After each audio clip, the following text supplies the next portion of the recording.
চকবাজারের ইফতারি এই নামটা শোনার সাথে সাথে আমি নিশ্চয়ই সবার চোখের সামনে ভেসে উঠেছে বড় বড় কাবাবের ছবি। মুরগি, খাসি, গরু, অনেক মুখরোচক কয়েক শতাধিক খাবারের আইটেম।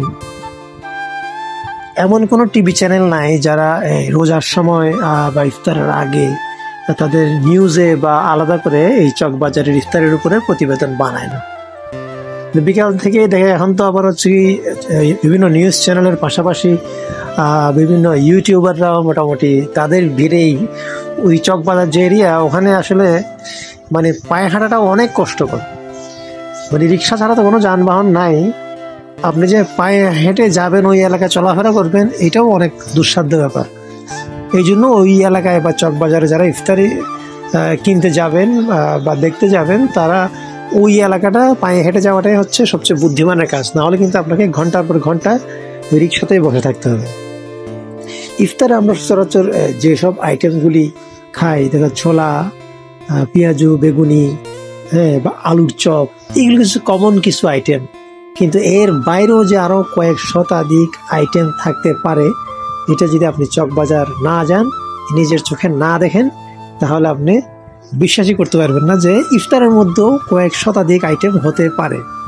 অবশ্য রোজা রেখে এই ধরনের ভিডিও বানানো, মানে এত এত খাবারের সামনে ঘুরে এই ধরনের ভিডিও বানানোটাও অনেক টাফ একটা ব্যাপার।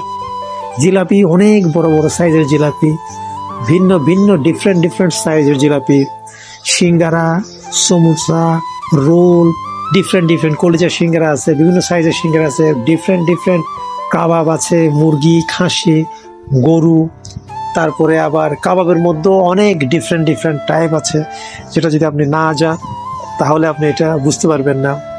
তারপরে যেটা আছে কি বিভিন্ন যে শাহী পরোটার মধ্যেও অনেক প্রকার ভেদ আছে।